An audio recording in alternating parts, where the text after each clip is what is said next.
Әйелімнің Каспийіне 100 мың теңге түскен, әйелім шокта маған звондап тұр, достарың 100 мың теңге жіберді деп. Ал мен кеше 100 мың теңге ақша іздегем. Мен айтамын, ешқандай достар ешкімде жоқ ақша қазір, ешкім берген жоқ дедім. Тұра тұр, қазір үйге келем дедім. Үйге келсем, бір танымайтын бір кісіден келіп тұр. Жақсы деп, одан кейін үйде тамақ ішіп отыр едік. Бір уақытта бір қыз звондап, әйеліме жылап тұр. Осылай мына баламның дәрісі еді.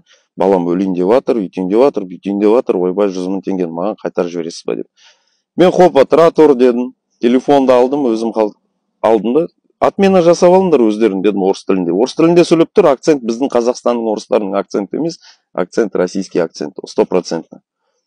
Өздерің отмена жасап алыңдар дедім да, салам алейкум дедім. Бір уақытта маған звондап тұр, вот шок болғаным, қаяқтан алды менің номерімді олар. Откуда они мой номер знают? Вот это мен шок болдым соған. И маған звондап тұр, бір еркек звондап тұр, ты знаешь, я тебя урою, анау мынау деп угрожать етіп, кәдімгі дейш. Мен айтамын, пожалуйста, келе қойшы, осындай адрес, давай, келші қазір сөйлесейік деп. Ешкім келген де жоқ, бір уақытта, бір 15 минуттан кейін отмена болды да, 100 мың теңге артқа кетті. Ал енді достар, мен не үшін айтып жатырмын бұл әңгімені? Егер сіздерге сөйтіп біреу ақша салып жіберіп карталарыңызға қайтарып бер десе, неше түрлі зат айтады екен олар.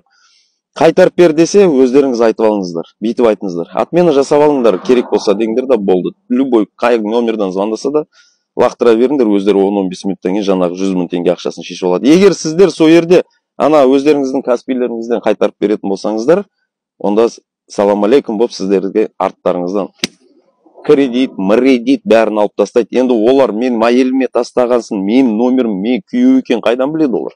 Менің номерімді қайдан біледі олар?